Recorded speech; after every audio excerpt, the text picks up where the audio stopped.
All right, I'm hot and sweaty, but I'm gonna try to do this quick video while while my clothes are in the laundry.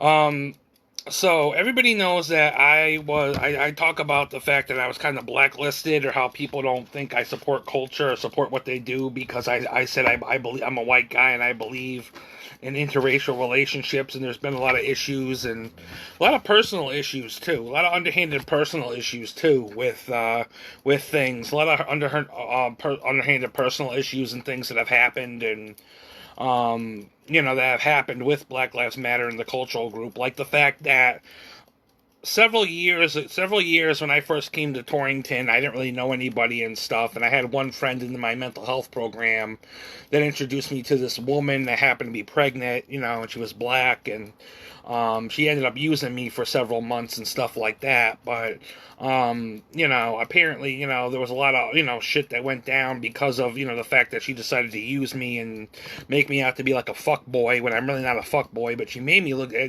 like a fuck boy. But basically, she used me, and she basically, she basically used me and stuff. And unfortunately, the cultural group, found out that I kind of knew her and stuff, and kind of got her involved in,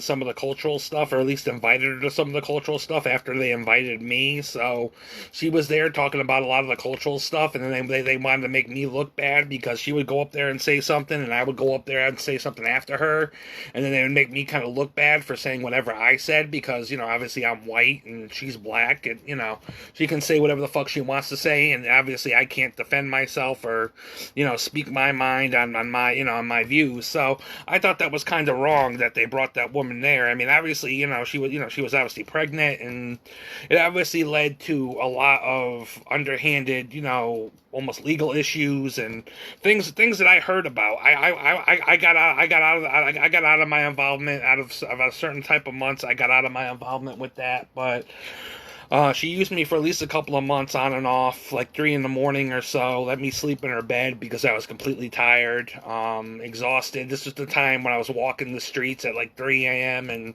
all kinds of bullcrap like that. But apparently she was invited to the cultural events, and some people wanted to make me look like a fool because of it, and try to make issues for me regarding her and stuff after they invited her. And I had to apologize. I felt like I had to apologize to her because obviously I obviously there was still a lot of unhealed wounds in the past. I mean, I had to walk away really without closure, without saying anything to each other for almost several years, up until the point she pops up because she gets magically invited by the cultural group. So it was an underhanded personal thing that happened that was really fucked up and shady. I mean, obviously because she told me her boyfriend or the baby's father was a blood, like the blood in the Crips. We're talking like the blood in the Crips. So I basically been on the run from supposedly like been hiding from the blood in the Crips supposedly, but I don't know how fucking true that is or not. But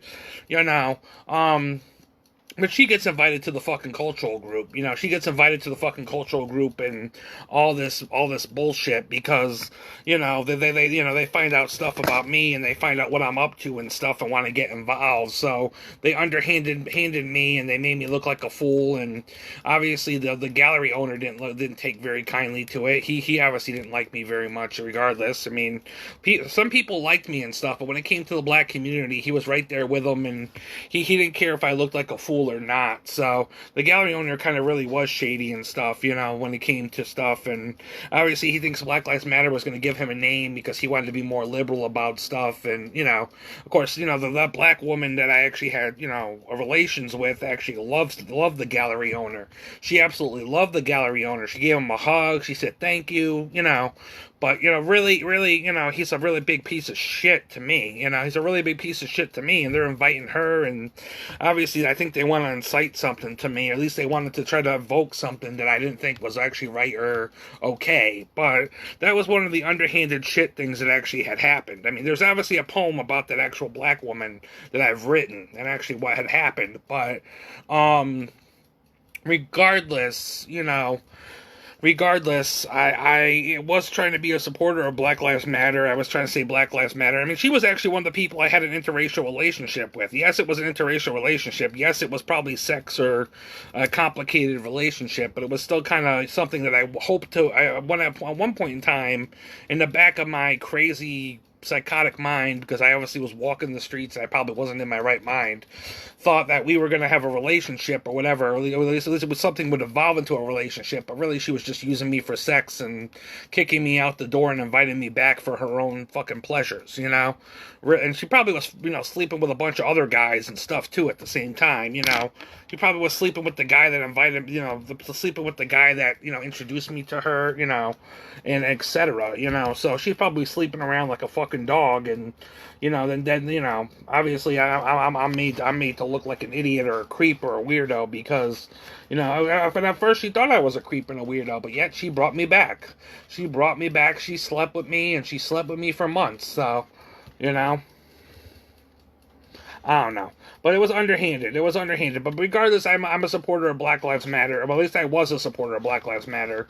That underhanded shit, really, you know, some of that underhanded shit and some other underhanded shit where I'm putting my career and my poetry and stuff in jeopardy on the line because of, you know, Black lives, and how Black lives seem to want to have more of a say over white lives now. So there's more of a say for Black lives to be able to be heard. And, you know, obviously if you're white, you don't really get an opinion sometimes over a black person's, you know, life. And it really did a lot to discredit me, you know, this cultural push and this cultural leftist bullshit that did a lot to discredit me and kick me out, you know, kick me out of my position at the galleries and in the open mics and a bunch of other stuff, which I don't even want to talk about. But I wanted to read a poem. I wanted to read a poem that I had wrote.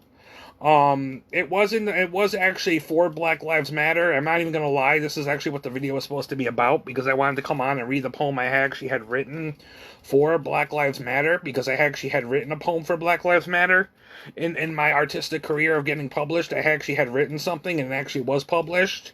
Unfortunately, it was also published by a publisher, or somebody who was a publisher and stuff in Hartford, that I also had a lot of entanglements and stuff with, because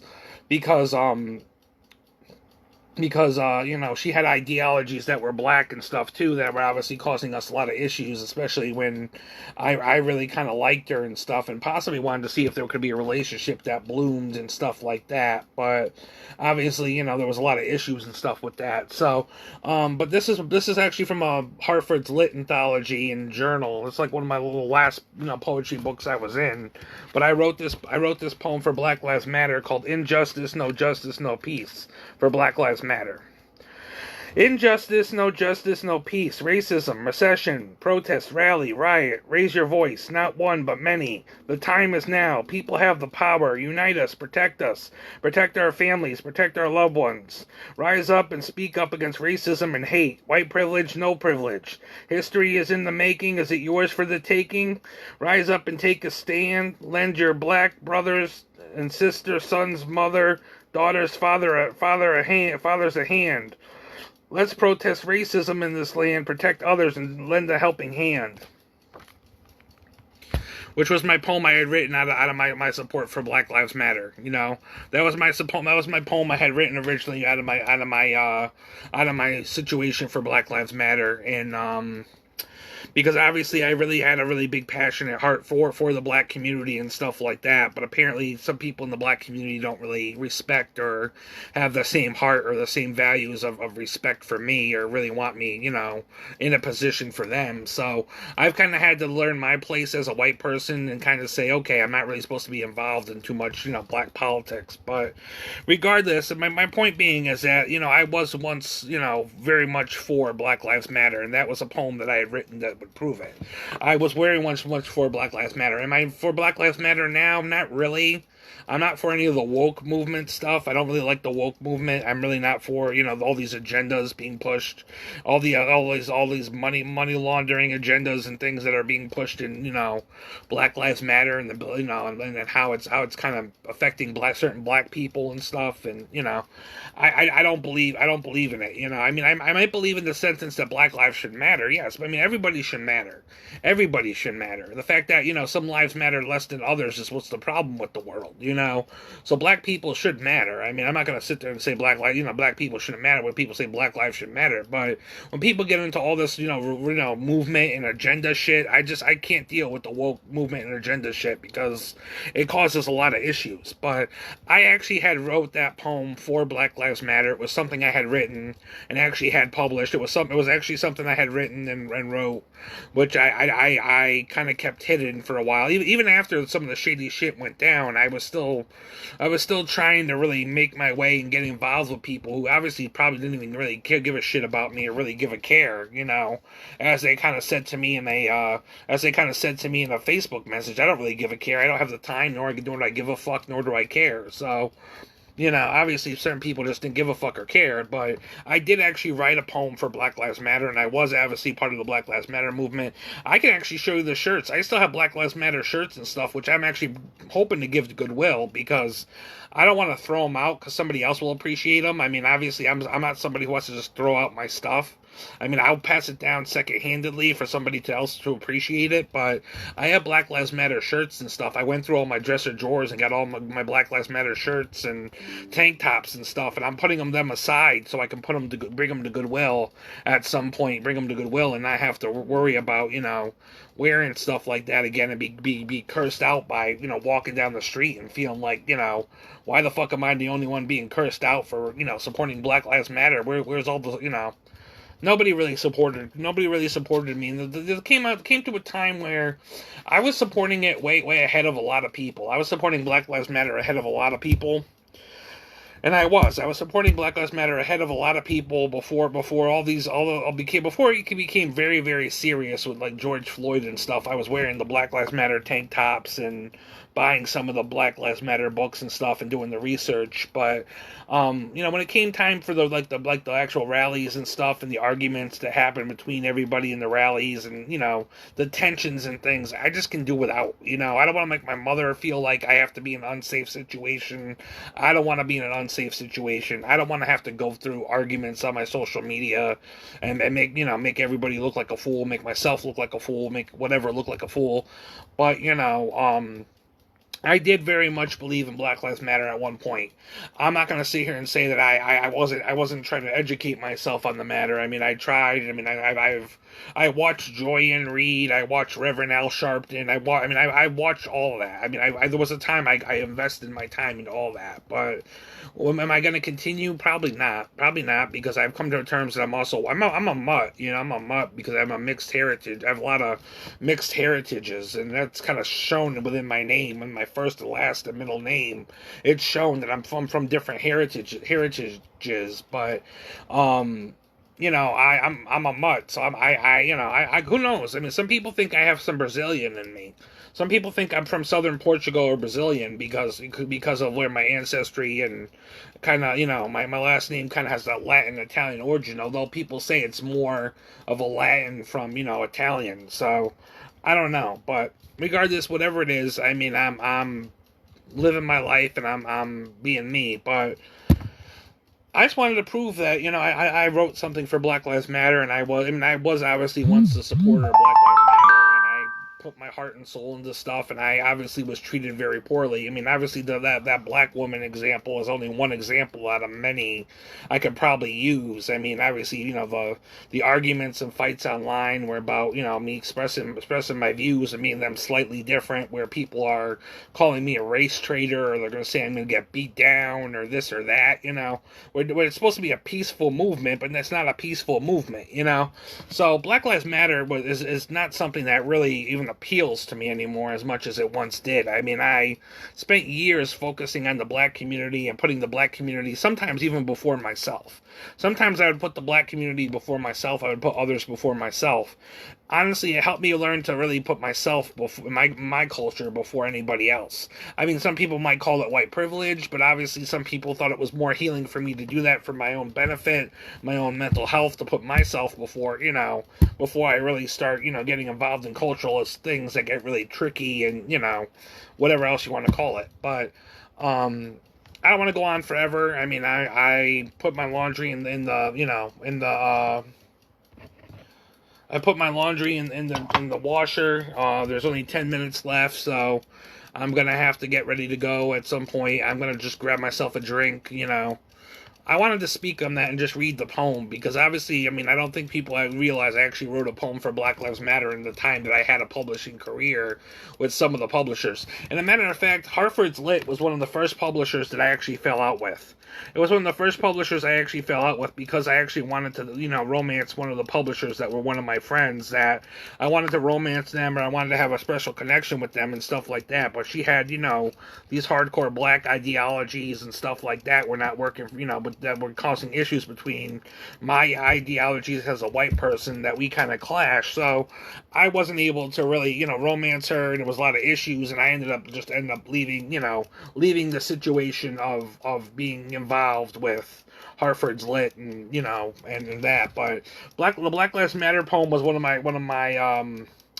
my last published poems. Also, one of the other published poems I have in here, which is like one of the first ones on the page, is Love Poem to Havana Ginger. So, which she's an Afro-American Cuban, you know, porn star that kind of has retired. But, you know, I mean, I think she still does stuff. I don't even know. But, you know, she was one of my favorite people, along with Jada Fire and, you know, Cherokee, and, you know, I can start showing my age about, you know, when I first started getting into the adult film entertainment industry, but, or at least getting my, you know, watching the adult entertainment industry. I can start showing my age on that. But, anyways, that was my poem. It was from this book.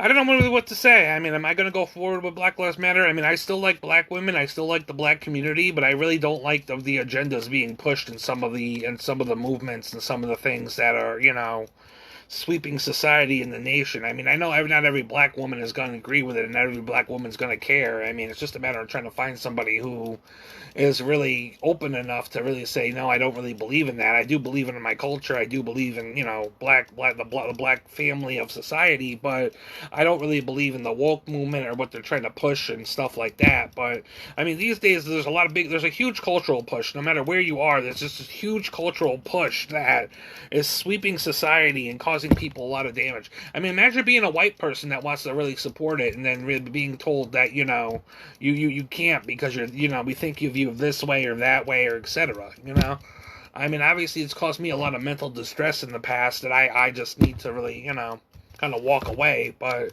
that was something I had written for Black Lives Matter. I mean, it's actually a poem I'm going to retire, but it's a poem I'm going to retire and not really, you know, not really read too much. I mean, you know, if I do come online and read more poems, you know, I mean, it's going to be a while before I do poems. I'm going to start to kind of just focus on some other things and some other videos for a while. But that was a poem I wanted to read to let people know that, yes, I was very much involved, or at least wanted to be very much involved in supporting Black Lives Matter. But I got the, you know, the ugly hand of the stick, basically, you know, and I'm basically, you know, basically told that I'm not welcome or worthy. So, especially in the arts for other reasons too, which people think, oh, you're white and you're causing drama in the cultural group. No, the drama was there, and I told people the drama was there. They invited the people anyways, and they just wanted to watch me squirm, as underhanded people do. So, anyways,